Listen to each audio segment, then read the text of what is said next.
Les doy la bienvenida una vez más a este podcast donde conocemos a los asesinos más crueles. El día de hoy les traigo la historia de Alfredo Galán Sotillo, conocido como el asesino de la Baraja. Alfredo Galán nace el 5 de abril de 1978 en Castilla, España. Es el cuarto de 5 hijos y se puede decir que tuvo una infancia muy normal, muy tranquila con sus hermanos, con sus padres. Pero algo pasa en él y de a poco y con el tiempo se volvió muy reservado y casi que introvertido en su colegio. Casi no le gustaba compartir con amigos, con nadie le gustaba. Y todo esto empeora cuando cumple 8 años, debido a que cuando su madre está en labor de parto, dando a luz a su última hermana, esta muere durante la labor. Esto convierte a Alfredo en un joven muy difícil, y de adolescente se vuelve conflictivo, peleador, se vuelve un bully que le gusta molestar a todo el mundo. Esto lleva a que no termine sus estudios. Cuando cumple 20 años, decide hacer los exámenes correspondientes para unirse al ejército español. Lo logra hacer y con el tiempo logra llegar a ser el cabo primero en el escuadrón de paracaidistas de Alcalá de Henares. Con esto lleva a cabo misiones humanitarias en el escuadrón Covadonga, que fue enviado a Bosnia, y allí duró de agosto a septiembre del año 2000. Una segunda misión también fue llevada a cabo de mayo a octubre del año 2002. Estando en Bosnia, Alfredo Galán adquiere una pistola de manera ilegal, una pistola Tokarev T-33 de origen ruso. También logra conseguir 200 cartuchos para esta arma, los cuales envía de manera ilegal a España en un reproductor de películas VHS, el cual es entregado en su casa.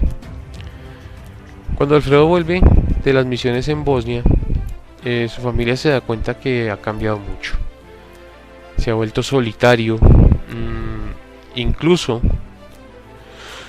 en ocasiones decía que no le gustaba compartir con nadie, que mejor le gustaba estar solo. Se encerraba en su habitación y veía películas muy violentas, y no le gustaba casi salir de su habitación, sino solo se la pasaba viendo películas. Un tiempo después, el mismo 2002, el 13 de noviembre, ocurre un accidente de un barco petrolero llamado Prestige en la zona de Galicia, en las costas de Galicia, afectando las costas de España, de Francia y de Portugal. Alfredo tiene que ir a hacer labores de limpieza, ya que el ejército enviaba a los escuadrones de ayuda humanitaria a estas labores, pero Alfredo sencillamente no quería hacerlo, no quería ir, se cansa y sufre una crisis de ansiedad y neurosis, lo cual lo lleva a tener discusiones muy fuertes con sus superiores en el ejército y sencillamente deja tirado todo y se va.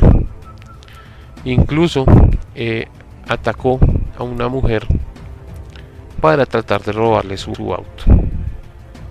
El ejército, al ver todo esto, lo envía a un hospital de salud mental en Alcalá, donde lo hospitalizan por las crisis y la enajenación mental que estaba sufriendo en ese momento.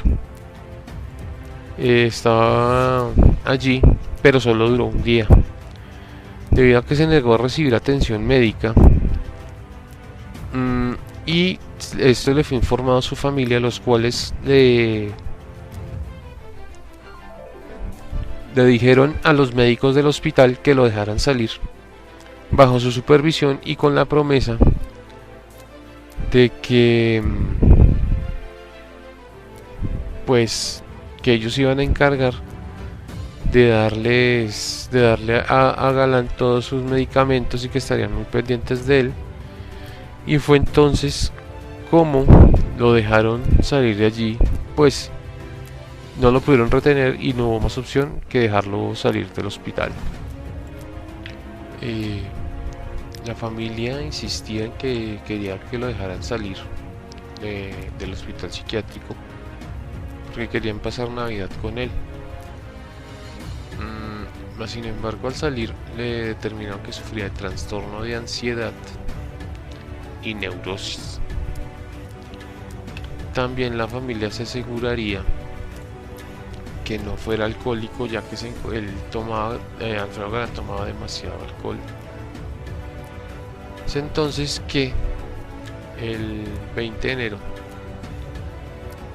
definitivamente le dan la baja del ejército, ya que no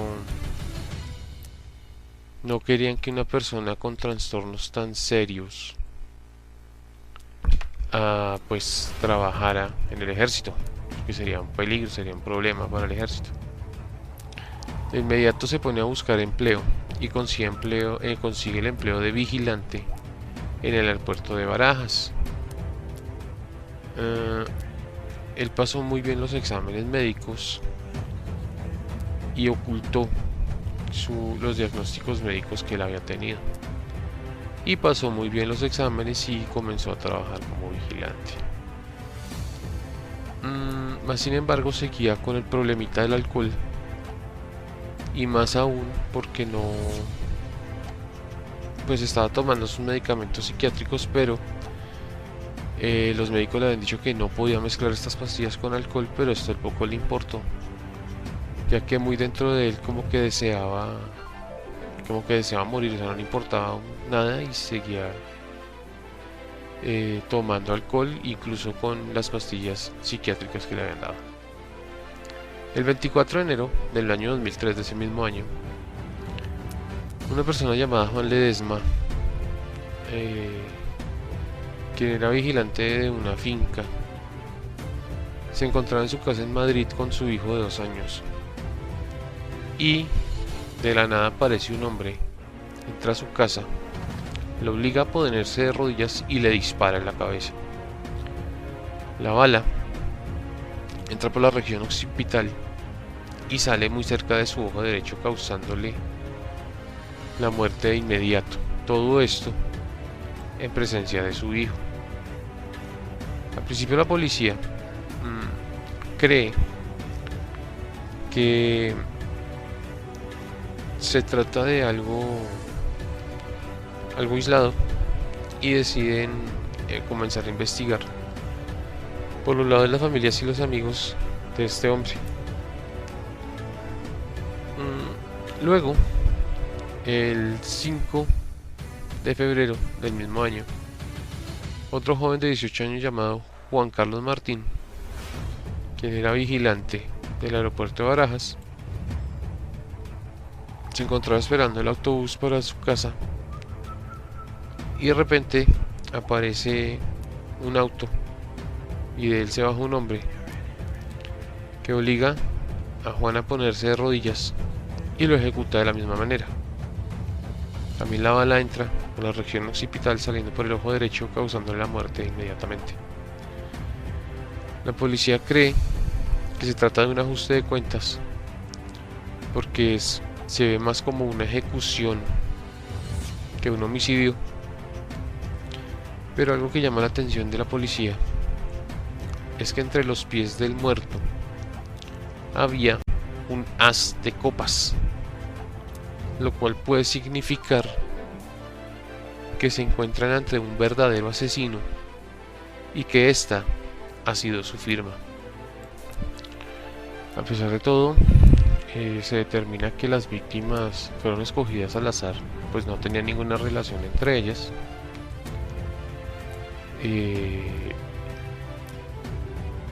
Y de igual manera no había ningún casquillo en la escena,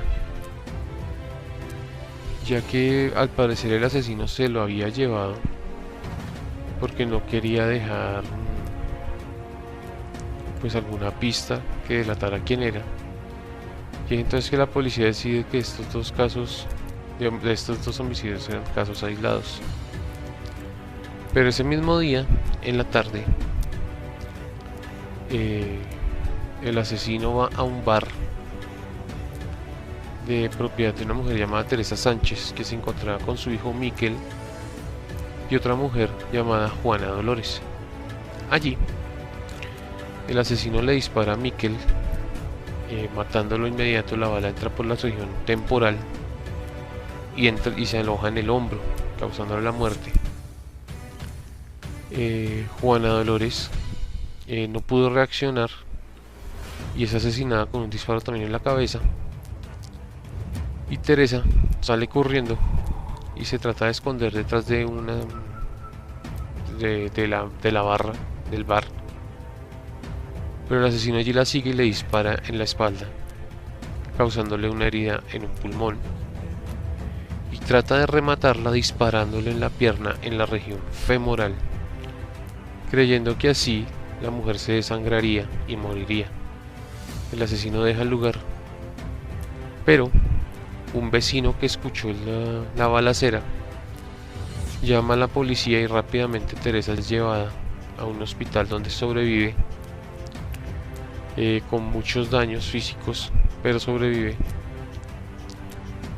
Pero nadie logra aportar nada útil a la investigación. Y siguen creyendo que son casos aislados de homicidios, pues porque no se encontraron barajas en el lugar, y también porque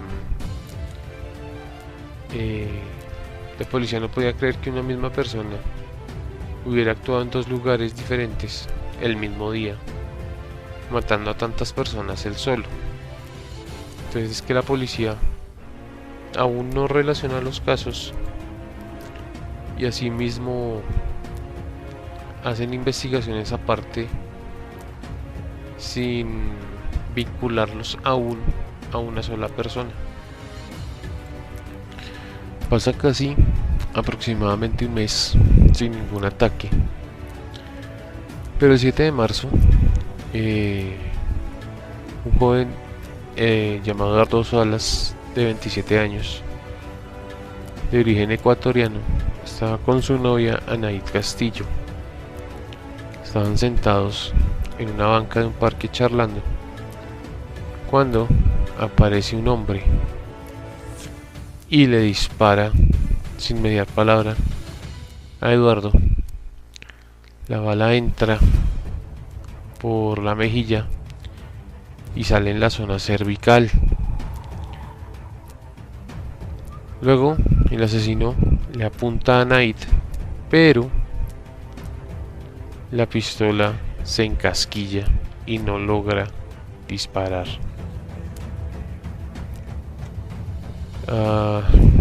El asesino se va, sale corriendo,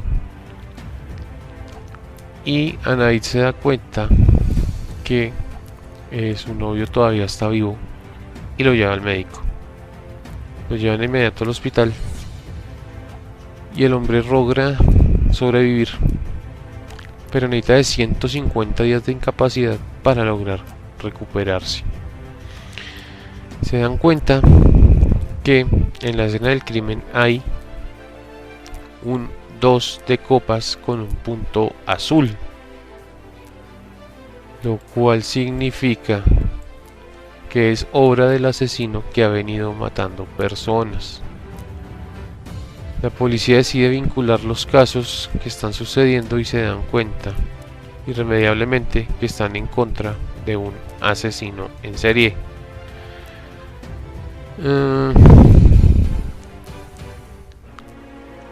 Comienzan a investigar ya más a fondo, debido a que esto ya es algo más serio. Y lo primero que se dan cuenta es que, bueno, lo primero que reciben es el proyectil del caso de Salas y lo envían a balística, y allí descubren que se trata de una pistola Tokarev T-33 de origen ruso, una pistola muy extraña, una pistola que no se puede conseguir en España de manera fácil.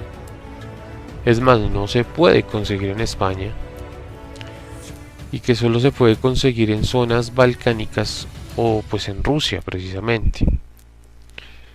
Es entonces que aquí llegan dos conclusiones. Una, o el asesino es un militar que tuvo acceso a estas zonas, o que puede ser un asesino de origen ruso, porque no hay ninguna otra explicación para que en España exista una pistola de estas características cuando no se consigue. Es más, se puede decir que no se consigue en ninguna parte de Europa. Entonces, Anait, la sobreviviente del último caso, revela que el asesino tiene una malla de color rosa en el arma para evitar que los casquillos salgan de esta.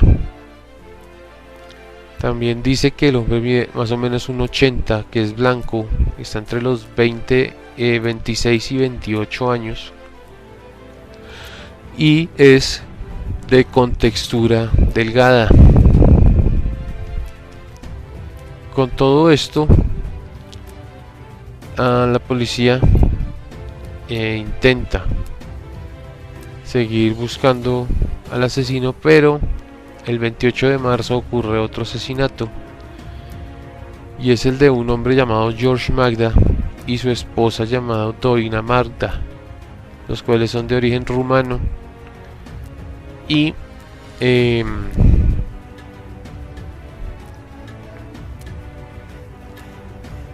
pues iban caminando, vivían en una zona casi que rural, semi-rural, iban caminando por una zona de tierra y allí fueron interceptados por un asesino y ambos murieron. George con un disparo en la cabeza y Doina murió de 2 disparos certeros en el pecho. Allí la policía encontró el 3 y el 4 de copas, por lo cual era sin duda alguna el asesino de la baraja. La policía hace varios retratos hablados del homicida y decide pedirle ayuda a la ciudadanía para que lo denuncien, dando a conocer una línea en la cual podían llamar de manera anónima y dar detalles del caso, debido a que la policía se encontraba completamente perdida y no sabían quién podía ser el asesino y querían evitar que siguiera cometiendo crímenes. Pero esta estrategia no funciona, ya que mucha gente llamaba a burlarse de la policía, a dar pistas falsas y también a quejarse de otras tonterías que no tenían nada que ver con lo que la policía había hecho esta línea telefónica. Llegaron incluso a recibir más de 2000 llamadas que no servían para nada. Incluso mucha gente llamaba a decir que ellos eran los asesinos y que seguirían matando.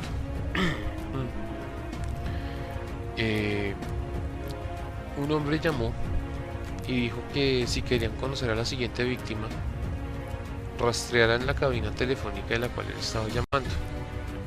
Efectivamente la policía hizo eso y fueron y miraron y encontraron la foto de un hombre, pero este hombre no sabía por qué ni quién iba a poner su foto allí. Es decir, todo era simplemente un juego para la gente. El 20 de mayo arrestan a un hombre llamado Francisco Antueño,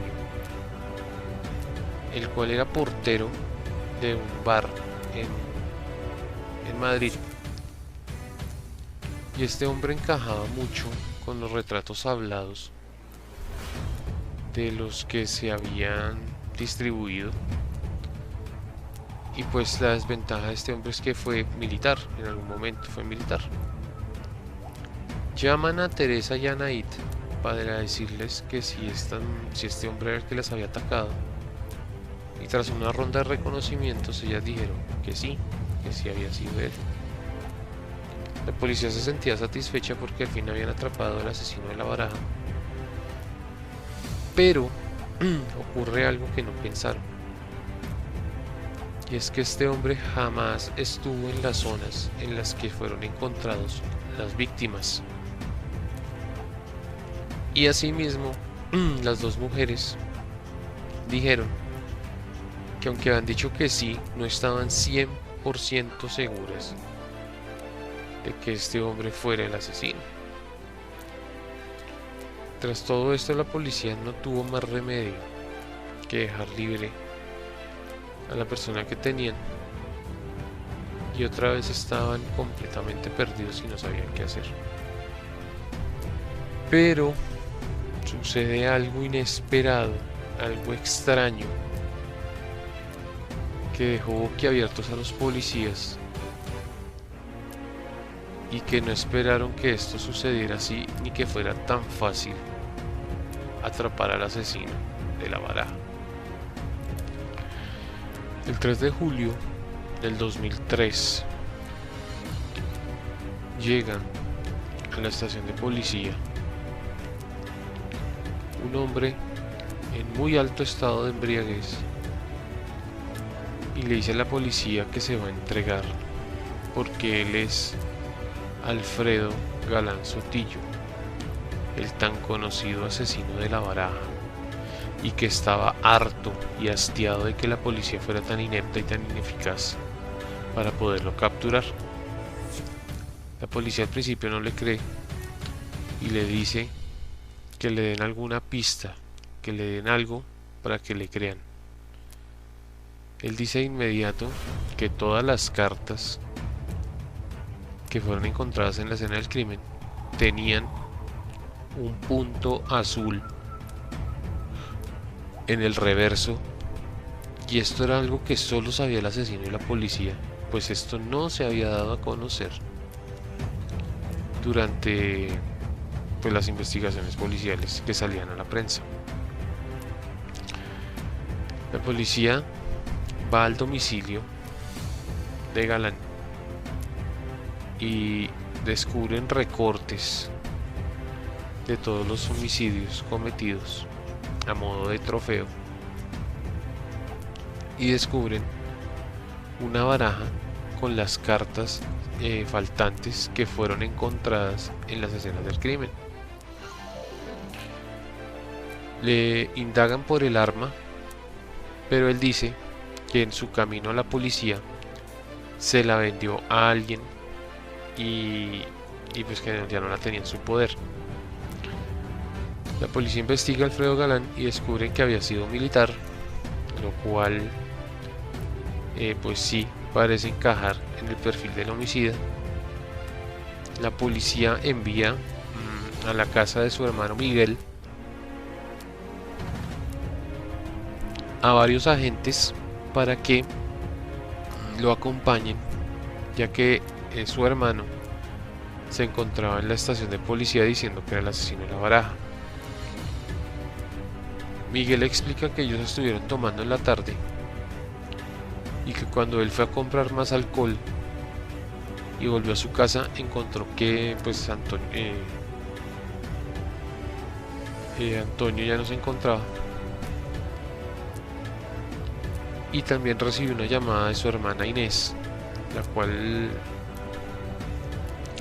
le dijo que Antonio le había llamado y le había dicho que él era el asesino de la baraja y que se iba a entregar.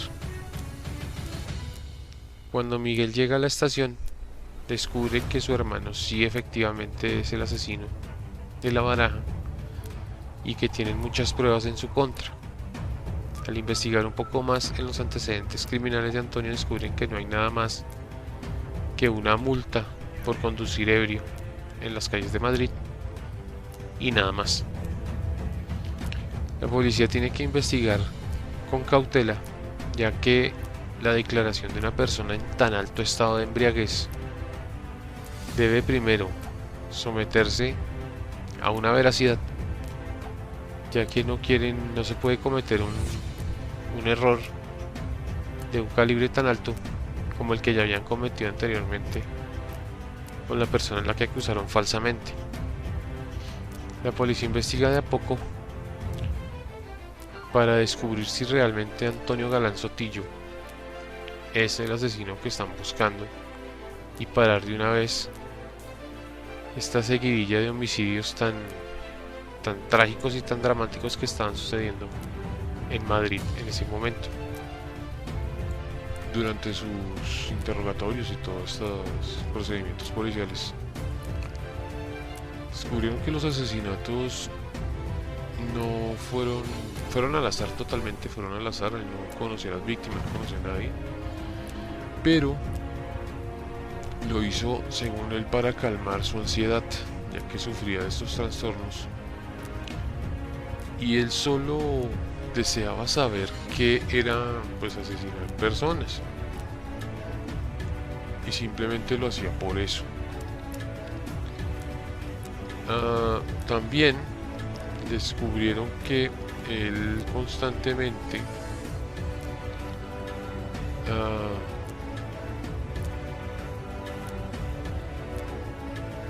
quería como darse prensas, y con su familia y sus amigos, incluso en los bares, pues él siempre mencionaba al asesino de la baraja, y decía que nunca se iba a entregar, y que lo que había hecho había sido solo por un acto espontáneo, y que pues no iba a parar. Él quería seguir matando, y que aún no sabe por qué se entregó. Luego de 2 años en la cárcel, en prisión preventiva, el 7 de febrero del 2005 comenzó su juicio, pero él se declaró inocente debido a que, según él,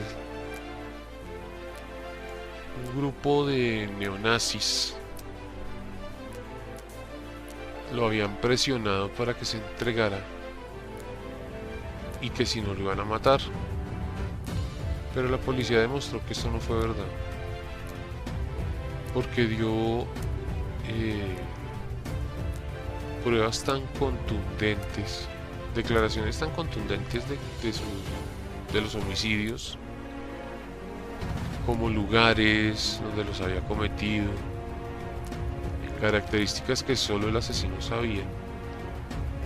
Y además de eso, habían encontrado los casquillos de las balas usadas en los crímenes y los recortes de prensa, ¿no?, que eran como tan fundamentales en este momento. Así que definitivamente no había sido presionado por nadie para decir las cosas, y que él era básicamente el autor de todos los homicidios. Durante el juicio se determinó que a Alfredo Galán le gustaba disparar a quemarropa, y que él sabía lo que estaba haciendo, que no le daba a sus víctimas la oportunidad de reaccionar, ya que era una persona muy rápida, que asesinaba por puro placer.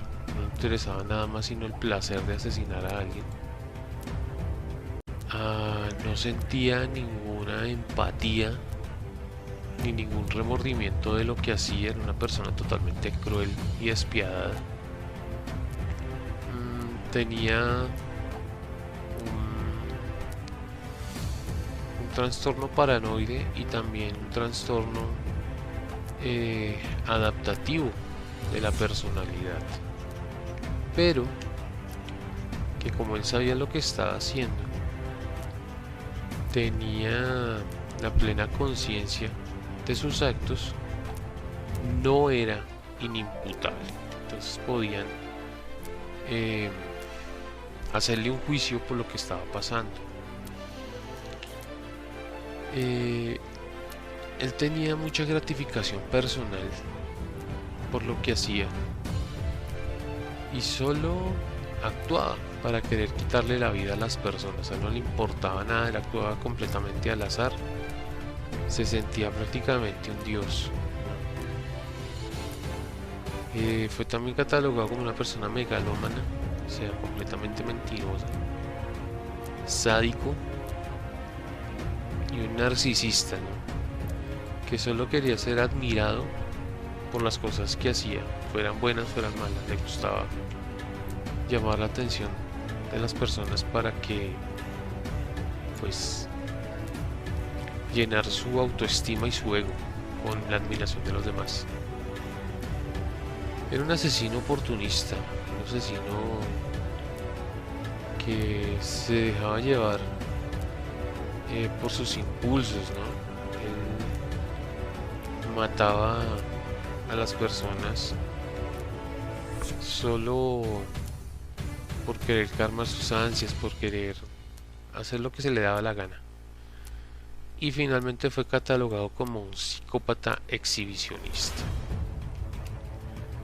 Sus últimas palabras durante el juicio fueron que él se veía como una persona decente y educada, y que para matar no se necesita ser malo. Para matar solo se necesitan tener las ganas y hacerlo. Que una persona educada y buena en cualquier momento puede matar solo por seguir sus impulsos y cumplir sus deseos. Finalmente fue condenado a 140 años y 3 meses de prisión. Pero hay algo en la ley de España que no permite que una persona pase más de 50 años en una cárcel. Podrá pedir libertad condicional cuando cumpla 25 años. Y es más, en este 2023 podría quedar en libertad. Es así como llega al final esta historia de Alfredo Galán, un asesino cruel, un asesino psicópata y exhibicionista que, de no haber sido por una borrachera pasajera, quizás aún hoy seguiría matando, pues la policía fue tan ineficaz y tan inepta que no pudieron atraparlo. Tuvo él mismo que irse a entregar. Lo que demuestra que un asesino puede evadir la justicia solo si se es inteligente. Hasta acá ha llegado el capítulo del día de hoy. Si les gustan estas narraciones, los invito a que me sigan en YouTube como Hernán Parra Podcast, en Spotify como Hernán Parra, y en la parte de los podcasts encontrarán mi contenido. Y los invito a un próximo capítulo donde seguiremos conociendo más asesinos crueles. Hasta una próxima ocasión.